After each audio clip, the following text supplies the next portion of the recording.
Pangkat anak Tuhan adalah imannya. Apapun terjadi, jangan pernah melihat musibahnya.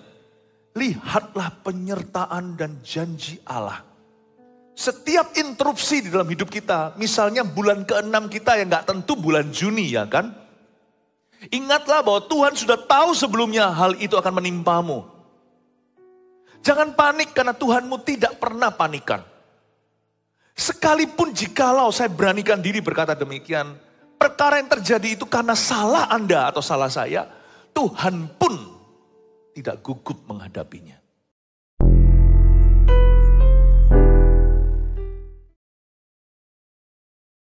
Tuhan, terima kasih dari hati kami yang paling dalam dan tulus hati kami berkata thank you.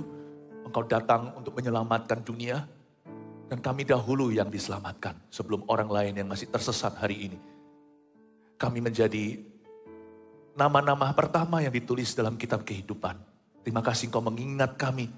Ajari kami untuk mengingat orang lain pula. Kami berdoa di hari Natal ini. Supaya orang-orang baru yang belum kenal Yesus. Mereka akan mengenal Tuhan lewat ibadah kami.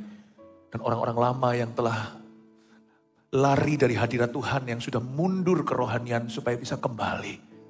Bapa, thank you for sending your son. Makasih Kau mengutus anakmu Yesus Kristus bagi kami. Tak akan kami lupa selama-lamanya kasih-Mu yang tak terhingga itu. Yesus, kami bersyukur kepadamu.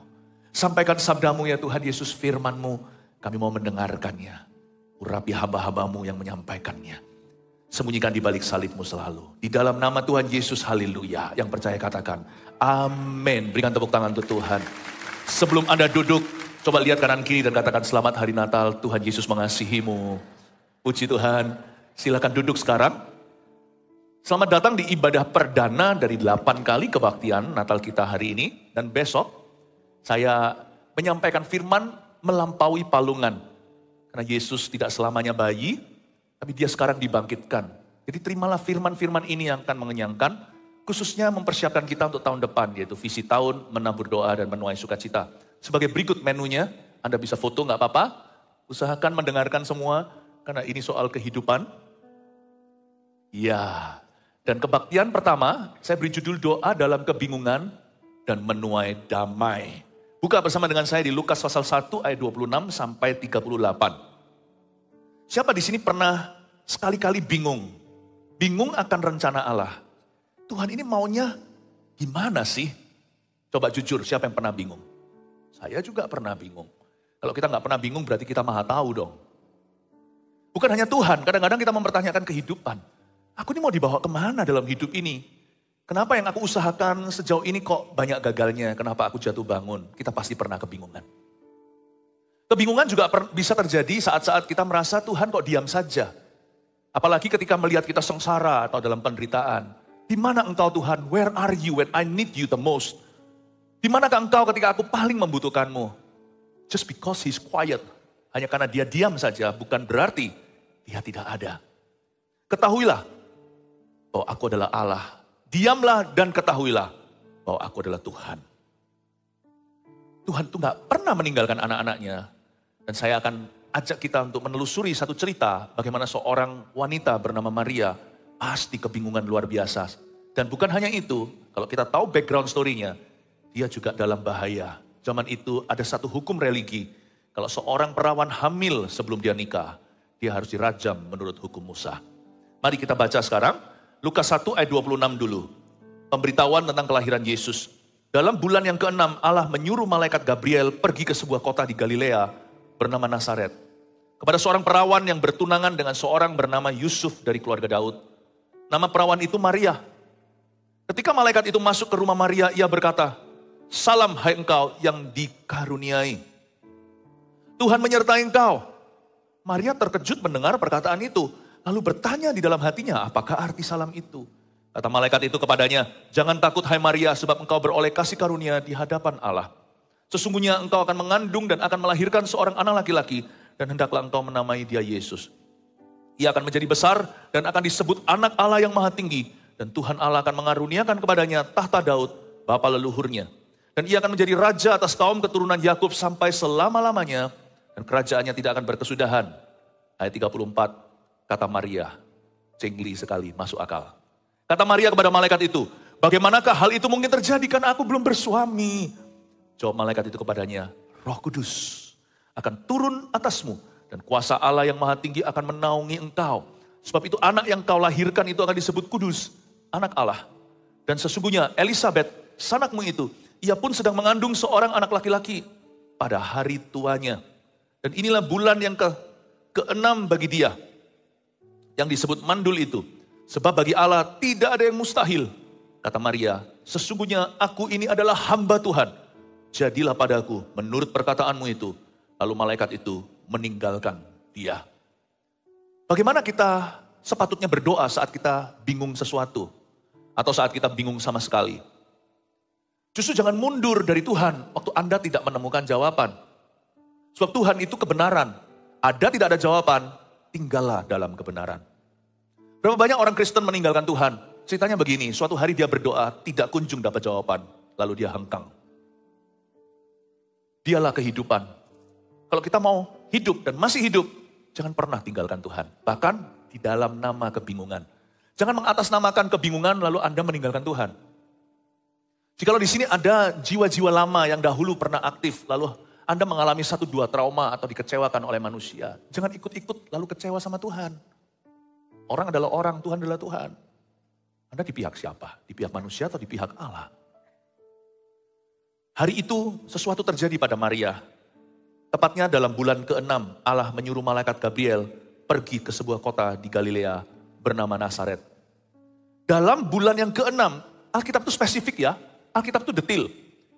Kadang-kadang bahkan dituliskan tanggalnya, tapi kali ini bulannya, bulan ke-6. Segala sesuatu yang terjadi di hidup kita, semua yang terjadi di dalam hidupku, ajarku menyadari kau selalu sertaku, beri hatiku selalu bersyukur padamu, karena rencanamu indah bagiku. Semua yang terjadi, yang baik maupun yang buruk, di dalam hidupku, ajarku menyadarinya, bahwa kau selalu sertaku, beri hatiku selalu percaya padamu, bahwa rencanamu selalu baik bagiku, bahwa rencanamu indah bagiku. Dalam bulan yang ke-6, harusnya ini menjadi bulan tragedi Maria. Tapi puji Tuhan, Maria diangkat iman. Pangkat anak Tuhan adalah imannya. Apapun terjadi, jangan pernah melihat musibahnya. Lihatlah penyertaan dan janji Allah. Setiap interupsi di dalam hidup kita, misalnya bulan ke-6 kita yang gak tentu bulan Juni ya kan. Ingatlah bahwa Tuhan sudah tahu sebelumnya hal itu akan menimpamu. Jangan panik karena Tuhanmu tidak pernah panikan. Sekalipun jikalau saya beranikan diri berkata demikian, perkara yang terjadi itu karena salah Anda atau salah saya, Tuhan pun tidak gugup menghadapinya. Tuhan itu maha tahu. Jangan gara-gara kemahtahuannya kita tuduh. Kalau engkau tahu kenapa engkau gak luputkan? Kalau engkau maha kuasa kenapa engkau tidak bebaskan? Gak begitu cara beroperasinya kerajaan sorga. Orang benar harus hidup dari imannya. Dan harus bisa berdoa bahkan saat kebingungan. Pray, tahun depan tahun menabur doa. Kita harus belajar bagaimana berdoa dalam setiap keadaan. Kalau keadaan senang, gampang berdoa. Tapi keadaan susah itulah susah berdoa. Dalam bulan yang ke-6, ada penentuan Allah dalam kehidupan kita setiap bulan, setiap tanggal, setiap hari, setiap detik, setiap menitnya. Belajar untuk berjalan dalam tuntunannya. Gabriel pergi ke sebuah kota di Galilea bernama Nazaret kepada seorang perawan yang bertunangan dengan seorang bernama Yusuf dari keluarga Daud. Nama perawan itu Maria. Bolak-balik disebut perawan-perawan dalam ayat 27 untuk menekankan bahwa dia sungguhan perawan waktu dia hamil. Kelihatan ajaib ya di mata kita. Bagi orang dunia yang gak punya iman, mereka ini anggap dongeng cerita, mana mungkin. Tapi kita orang yang beriman, kita tahu tiada yang mustahil bagi Tuhan. Tapi pernahkah kita ini lepas debat dengan orang dunia percaya gak percaya, tanya perasaan Maria. Betapa bingungnya, dia itu umurnya kurang lebih, kita gak tahu pasti. Tapi zaman dulu orang menikah muda, jadi sangat mungkin dia itu baru umur 16-an. Bagaimana seorang teenager, belum youth lagi, dia baru anak baru gede, remaja. Ditimpa musibah gini dan dia tahu hukumnya. Hukum Taurat mengatakan harus dirajam. Lalu dia gimana ngomong sama Yusuf? Kasih hatinya. Sup, aku hamil. Yusuf berkata, aku gak pernah jamah kamu kok kamu bisa hamil. Coba bayangkan kebingungannya. Saya percaya semua ombak badai kepanikan menimpa benak pikiran. Saya yakin si perawan ini namanya Maria pasti ketakutan. Tapi sebelum itu, belum diberitahukan apa sebenarnya kabar baik itu. Ketika malaikat itu masuk ke rumah Maria ayat 28, ia berkata, salam hai engkau yang dikaruniai. Tuhan menyertai engkau. Sebelum satu pencobaan datang, ingatlah Tuhan sudah menyalamimu. Tidak ada satu hal yang kita bisa alami yang melampaui kekuatan kita. Sebab sebelum kita akan diuji imannya, kita sudah dikaruniai. Tahukah Anda punya sumber gudang kekuatan sebelum Anda masuk ujian. Tuhan gak pernah menguji kita tanpa lesi kita dulu. Gak fair kan kalau guru tiba-tiba kuis, tapi gak pernah diajarkan. Textbooknya pun gak ada. God is not like that. Jadi sebelum yang namanya malaikat itu memberitahukan kabar beritanya, malaikat itu mengucapkan salam Maria. Salam, hai engkau yang dikaruniai. Tuhan menyertai engkau. Kata engkau yang dikaruniai itu, you who have received grace. Malaikat mengingatkan Maria, untuk apa yang segera aku beritahukan ini, you have grace enough to receive it.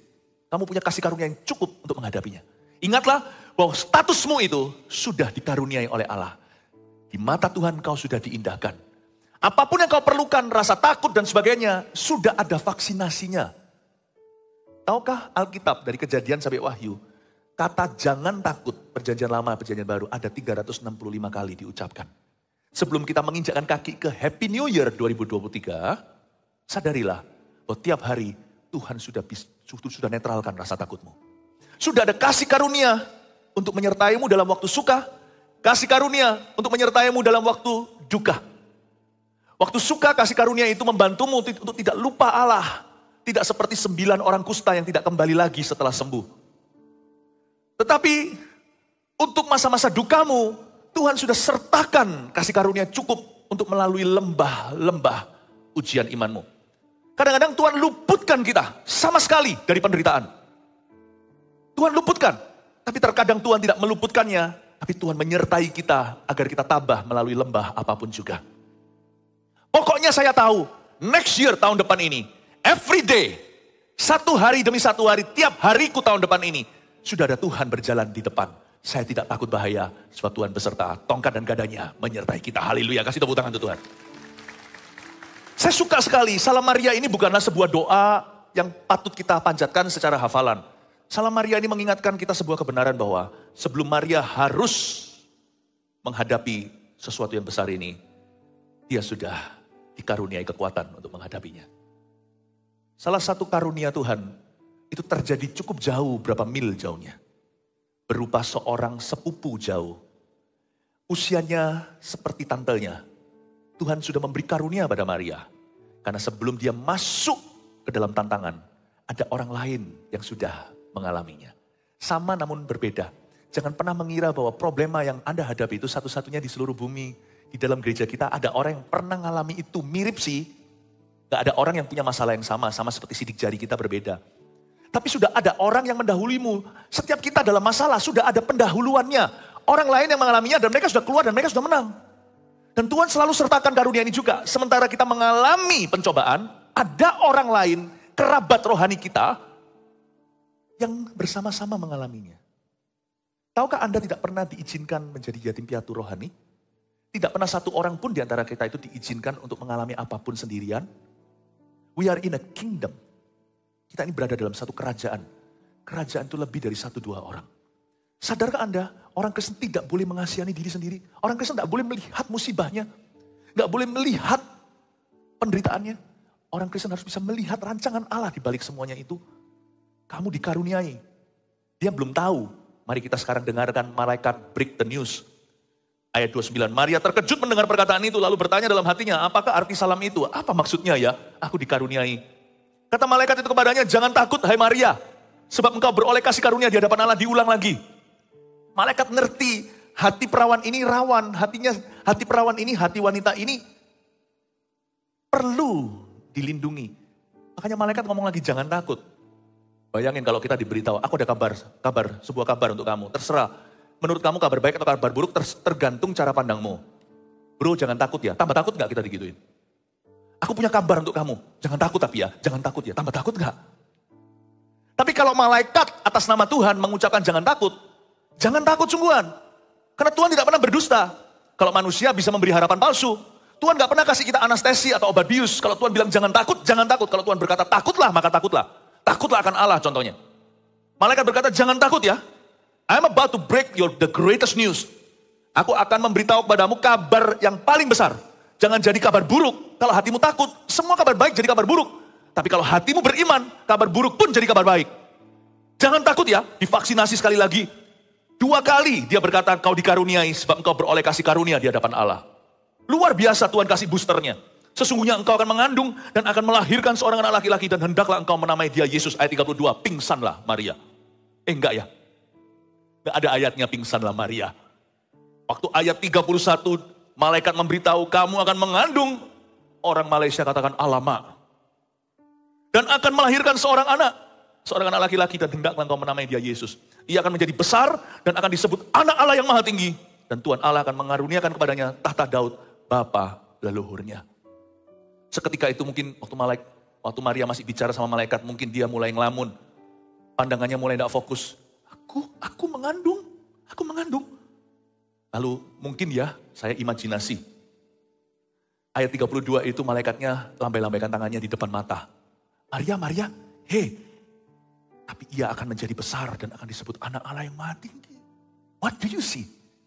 Do you see the challenge? Or do you see the promise? Do you see the problem? The potential problems atau potensi masalah ada. Atau kamu melihat Allah. Dia akan disebut anak Allah yang maha tinggi. Dan Tuhan Allah akan mengaruniakan kepadanya tahta Daud bapa leluhurnya. Dan ia akan menjadi raja atas keturunan kaum Yakub sampai selama-lamanya. Dan kerajaannya tidak akan berkesudahan. Maria dari melamun, matanya kosong pandangan. Tiba-tiba merasakan iman. Ayat 34. Tapi Maria punya pertanyaan. Siapa bilang orang kalau beriman itu gak punya pertanyaan? Iman itu tidak buta. Sekalipun iman itu tidak karena melihat. Iman itu karena mendengar Allah. Kita bisa menjadi orang beriman namun punya pertanyaan. Maria angkat tangan. Sebentar, Pak Guru, ayat 34 kata Maria kepada malaikat itu. Aku punya satu pertanyaan. Bagaimana hal itu mungkin terjadi karena aku belum bersuami? Sorry ya Pak Guru, aku bodoh nih. Ini bukan sarkastik ya. Sorry ya malaikat, maaf aku ini naif. Tolong beritahu aku rumusnya gimana. Aku itu belum bersuami. Ini kan masuk akal atau cengli. Dia tanya, loh Anda berkata saya akan mengandung, tapi saya ini belum nikah. Bagaimana hal itu mungkin terjadi karena aku belum bersuami? Maria bergumul dengan logika. Sangat normal dan lumrah. Saat kita bingung, kalau kita bergumul dengan logika saja, kita akan tersesat. Bawa semua pertanyaanmu kepada Tuhan. Jangan kecewa sama Tuhan dulu. Bawa segala keraguan, kebimbanganmu. Ngomong sama Tuhan begini, bukan aku mau meragukan Tuhan. Bukan aku mau bimbang akan janji, bukan Tuhan.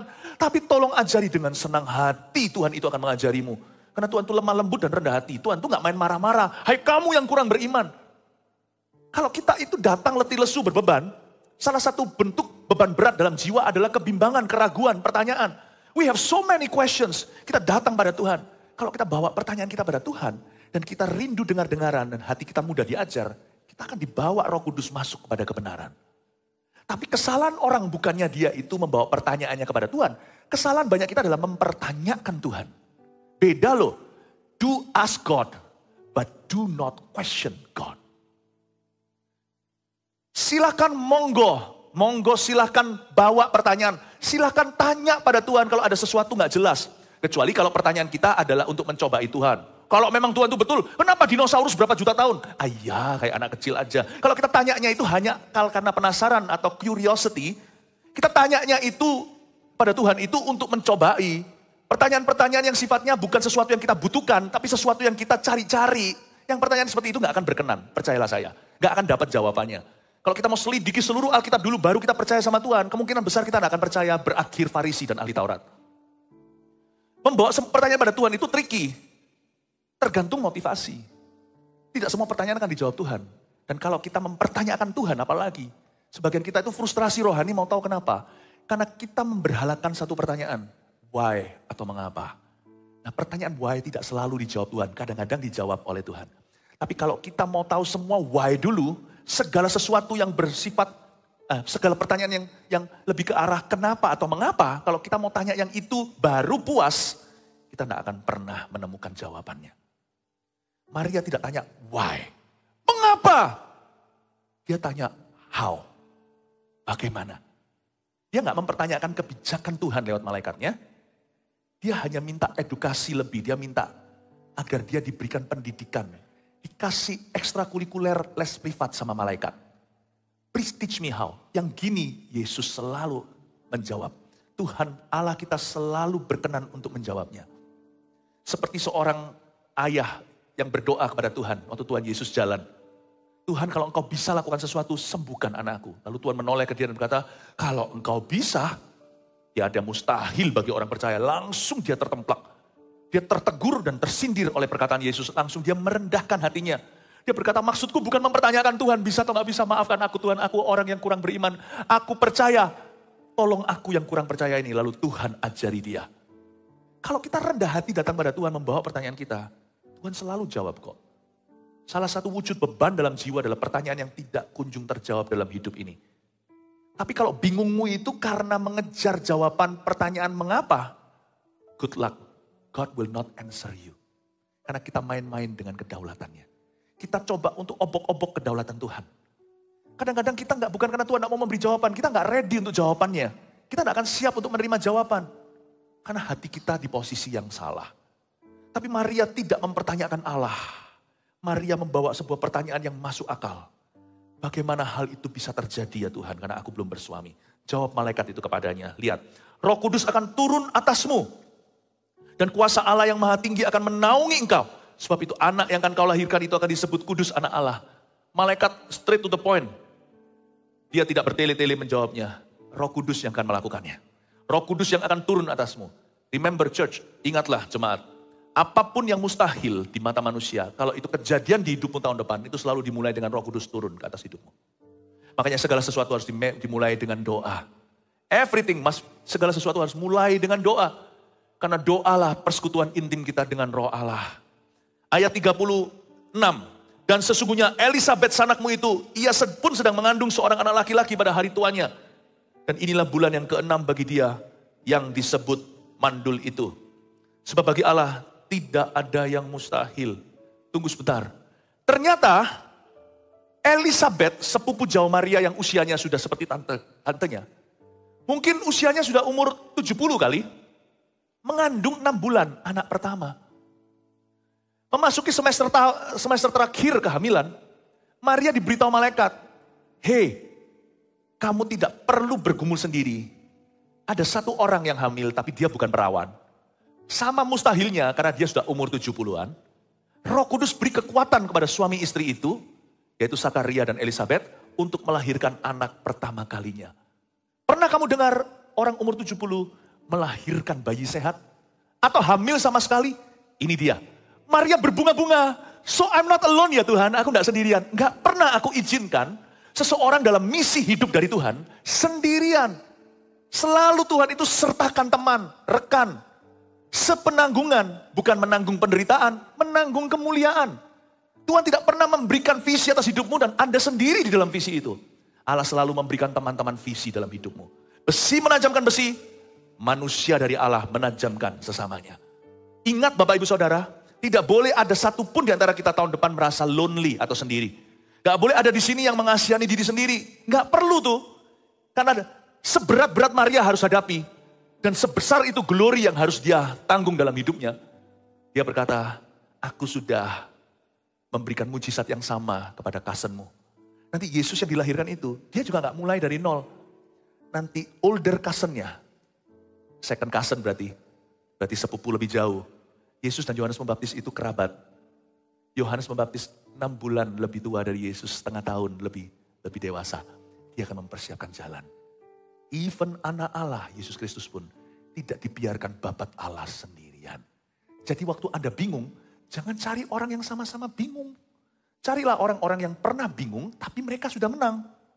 Kalau Anda kepahitan, jangan cari orang-orang yang kepahitan. Nanti gosip semuanya. Mereka bersatu, itu bukan persatuan. Persatuan orang-orang yang pahit hati adalah persatuan karena mereka semua punya common enemy atau punya musuh yang sama. Kalau Anda kepahitan, cari orang Kristen yang kemanisan. Amin Bapak Ibu Saudara. Kalau Anda lagi lemah iman, kok malah pergi ke dunia. Mereka gak punya iman. Kok Anda turun kelas, kalau di sini ada orang nyetir bensinnya low. Anda kan ke pom bensin kan. Gak malah bensin yang ada dibocorkan. Kenapa ketika Anda lemah iman, pergi kepada dunia, lari dari Tuhan. Mereka malah justru akan gembosi Anda dan bocorkan imanmu. Kalau Anda kurang iman, datangnya ke CG. Datangnya ke gereja, datangnya ke ibadah, datangnya ke orang-orang Kristen yang beriman. Supaya iman kita bisa dikuatkan. Supaya ada orang yang meminjamkan iman kepadamu. Kalau kita di sini sedang salju misalnya, nggak pernah terjadi di Indonesia, kita kedinginan. Masa pergi ke kulkas? Kita harus cari api. Nyalakan api unggun. Nyalakan juga fireplace itu. Hangatkan dirimu. Kalau Anda mau hangat, dekat ke api. Kalau Anda mau berapi-api, dekat ke gereja. Dekat ke persekutuan saudara seiman. Jangan salah. Maria diberitahu sama Tuhan. Kamu ke situ, ke Elizabeth. Supaya kamu belajar dari dia. Karena di mana kamu berada, Elizabeth sudah melaluinya. 11-12 lah ya. Bagi Tuhan sama saja, tidak ada yang sukar. Membuat satu nenek tua sudah lewat usia melahirkan bisa hamil. Membuat seorang perawan bisa mengandung juru selamat. Bagi Tuhan sama saja, tidak ada yang susah. Dan memang sungguhan, kalau Anda baca ayat-ayat berikutnya, Maria akhirnya traveling pergi ke Elizabeth. Dan ketika dia bersama dengan Elizabeth dia 3 bulan. Jadi Maria itu bantu Elizabeth melahirkan Yohanes Pembaptis. Jadi Maria pernah lihat Yohanes Pembaptis pasti. Maria tinggal sama Elizabeth 3 bulan. Elizabeth itu hamil sudah 6 bulan. 6 tambah 3, 9 bulan. Pasti gak mungkin Maria berkata bye-bye dulu. Tanggunglah tinggal tunggu 1 minggu. Pasti Maria itu tinggal lebih lama untuk bantu persalinan. Selama 3 bulan itu Elizabeth dihibur oleh Maria. Oh ternyata aku juga gak sendirian toh. Ada kamu. Waktu Maria masuk menginjakkan kaki dan mengucapkan salam kepada Elizabeth. Bayi di dalam kandungannya itu melonjak. Melonjak bahagia. Yohanes Pembaptis penuh Roh Kudus saat Maria menginjakkan kaki ke rumahnya. Wow, Elizabeth senang sekali. Inilah ibu juru selamat. Saya percaya cewek sama cewek, perempuan kalau sampai malam-malam kongko-kongko pasti lama. Saya bayangkan mereka kongko apa ya, Maria sama Elizabeth. Mungkin Elizabeth mementori Maria. Kamu tahu ya, dulu kami ini gak percaya. Ya, ini loh suamiku. Sampai bisu, ini sekarang gak bisa ngomong. Iya, kenapa Koko Sakaria gak bisa ngomong? Ya, karena dia gak percaya. Malaikat datang sama dia mempertanyakan Tuhan. Loh silakan monggo tanya. Bukan tanya, malah mempertanyakan. Lihat dia bisu. Koko Sakaria berkata, iya, kamu juga harus percaya. Iya loh CL ya panggilannya. C Elizabeth, iya loh, aku hampir loh mempertanyakan. Loh gak mungkin lah Tuhan, sekalipun Tuhan mencipta langit dan bumi, masakah Tuhan bisa membuat seorang itu hamil seorang wanita hamil tanpa sperma laki-laki? Mana bisa? Untung aku gak jadi ngomong karena waktu aku kecil dulu sekolah aku belajar Adam dan Hawa. Tuhan menciptakan Adam dan Hawa tanpa papa mama. Oh, iya ya, berarti bisa. Untung Luci aku gak ngomong gitu. Ya untung kamu gitu, nanti kalau kamu kayak gitu nanti kamu bisu. Ya, Koko Sakaria di sana. Dimentori. Nanti kalau anak ini lahir, kamu harus gimana gitu. Lalu di situ Yusuf juga ada di sana diberitahu. Kamu jaga kekudusan ya. Kamu jaga loh, ini bayi suci disebut anak Allah yang Maha Kudus. Tidak boleh ada campur tanganmu. Kamu jaga dia ya, bersedia ya. Iya Ci. Kamu nanti itu harus belajar peka sama Tuhan. Bayi ini gak tahu nanti gimana, kita saling mendoakan. Nanti Tuhan akan pimpin anakku ini. Belum kasih nama sih, namanya siapa Ci? Gak tahu nanti. Tapi Tuhan berkata kasih nama dia Yohanes. Nanti seperti apa perjalanannya kita harus dengar-dengaran. Kamu juga harus dengar-dengaran loh ya Yusuf. Biasanya Tuhan kalau ngomong sama kamu lewat cara gimana? Gak tahu. Aku pokoknya saleh cari Tuhan. Tiap tahun mesti mempersembahkan korban. Tapi gak apa-apa, Tuhan tuh punya 1001 cara. Mungkin salah satu tahun nanti disebut tahun mimpi dan penglihatan untuk kamu. Karena Yusuf kan terima berbagai macam suara Tuhan lewat mimpi kan. Tenang aja, Tuhan akan tuntun kamu. Dimentori. Luar biasa loh. Jangan bingung. Tuhan ada mentor-mentor dalam hidupmu, di hidup ini. Jangan bingung. Dan kalau Anda adalah mentornya, jangan selalu memperhatikan masalah sendiri. Masih ada Maria, Yusuf yang lain yang Tuhan sertakan dalam hidupmu. Yang perlu Anda mentori. Jangan bengong sama diri sendiri. Doakan mereka. Amin Bapak Ibu Saudara. Dan Maria berkata seperti ini ayat 38, kata Maria, sesungguhnya aku ini adalah hamba Tuhan. Jadilah padaku menurut perkataanmu itu. Lalu malaikat itu meninggalkan dia. Saya kasih 3 poin untuk Anda bawa pulang sebuah renungan. Doa dalam kebingungan malah berakhir Maria menuai damai. Nomor 1, percayalah bahwa di balik setiap interupsi hidup ada tujuan mulia. Tuliskan itu. Jangan terkejut. Orang yang jalan sama Yesus tidak bisa terkejut 100%. Karena tidak ada kejutan buat kita, orang-orang percaya. Tuhan sudah jalan di depan. Mau entah itu terjadi di bulan 3, kayak bulan 6, bulan 9. Kalau saya jalan sama Tuhan, God is already there. Ada 2 skenario kejutan yang mungkin terjadi. Yang pertama, suatu skenario kejutan yang terjadinya di luar, berada di luar pengaruh kita. Sesuatu menimpa. Yang kayak gitu itu udah kasih karunia Allah nanti. Tapi juga ada kejutan yang terjadi di hidup kita karena ulah kita sendiri atau kesalahan. Itu pun ada anugerahnya. Amin Bapak Ibu Saudara. Meskipun Anda bisa berkata di sini, tapi aku ini kan ngalami begini juga karena salahku. Sekalipun karena salah Anda, konsekuensi yang terjadi nggak terduga. Kalau Anda kembali pada Tuhan, selalu Tuhan menyediakan jalan keluarnya. Apalagi kalau itu bukan karena ulahmu atau ulahku. Kalau sesuatu terjadi dan menimpa kita, pasti ada anugerah yang luar biasa yang Tuhan sediakan dalam kehidupan kita. Jangan takut apa yang terjadi di dunia ini. Jangan pandang dunia, pandang janji Allah. Kemarin terjadi COVID, pandemi semuanya. Orang yang berjalan dengan iman, ada pemeliharaan, ada perlindungan Tuhan, ada rencana Tuhan. Siapa sangka lewat masa-masa pandemi itu, begitu banyak jiwa diselamatkan lewat gereja kita. We did not know, kita tidak tahu, kita tidak ada satu orang pun bisa memprediksikan apa yang akan terjadi pada dunia. Kalau Anda tanya sama saya 2023 itu tahun yang baik atau tahun yang suram? Sama sajalah tiap tahun sami mawon. Alkitab mengatakan di kitab Pengkhotbah di bawah kolong matahari ini, tidak ada sesuatu yang baru. Peduli amat tahun depan itu tahun naga, tahun ayam, tahun cicak. Setiap tahun itu ya unda-undi, pasti ada suka ada dukanya. Cuman perbedaannya, kita yang bingungan tahun ini dan tahun-tahun yang lalu, tahun depan jangan bingung lagi. Kita harus jadi umat yang beriman tahu bahwa segala interupsi di hidupku, entah bulan 3, bulan 9, atau bulan 6, aku tahu ada maksud dan tujuan Tuhan di dalamnya. Aku tidak takut lagi. Hadapi hari esok karena Tuhan sudah ada di sana. Nomor 2, bertanyalah jika kurang mengerti atau kurang paham. Tapi jangan menghina Allah. Ask God, tanya Tuhan, jangan tertawa. Lihat tuh Sarah, dia tertawa ditegur sama Tuhan kan. Kamu akan hamil. Dia dengar malaikat, mirip dengan cerita ini. Tapi di perjanjian lama. Abraham yang ngobrol sama malaikat beberapa utusan sorga. Dia nguping dari pintu rumah. Sarah tertawa. Salah satu daripada malaikat-malaikat itu adalah Yesus Kristus penampakan anak Allah di perjanjian lama. Langsung Tuhan bilang sama Abraham, istrimu itu tertawa. Makanya anak mereka dikasih nama Ishak. Don't laugh. If you don't understand, ask. Do not mock. Kalau kita nggak ngerti, tanya. Jangan menghina. Sakaria juga sama, dia nggak percaya. Mana mungkin Tuhan, aku tahu Engkau Maha Kuasa, tapi I think this is beyond your limit lah. Ini di luar batasmu lah. Saya jadi ingat hamba seorang raja, ketika Elisa berkata, besok by this time, waktu yang sama, tepung yang paling mahal itu hanya harganya sekian sikal. Sedangkan sekarang sedang kelaparan, Yerusalem dikepung musuh. Maafkan, tapi kotoran manusia itu harganya aja mahal. Kotoran manusia, mereka makan bayi sendiri zaman perang itu gila. Mana mungkin besok gandum jadi murah dalam 24 jam. Lalu kata-kata dia salah. Tanya kalau nggak ngerti, tanya kayak sama si Nabi. Maksudnya Tuhan gimana ya? Oke Tuhan, bilang sama Tuhan, sekalipun aku nggak ngerti gimana hal itu bisa terjadi. Nggak masuk ke nalar dan akalku. Namun kalau Engkau yang berfirman, aku percaya terjadilah padaku sesuai dengan firman-Mu. Dia enggak. Dia menghina dan berkata, sekalipun Tuhan mencipta langit dan bumi, mana mungkin hal itu terjadi. Jadi pribadi dong sama Tuhan. Kita kalau nggak ngerti, jangan diubah menjadi personal dengan Tuhan. Mana mungkin kau bisa?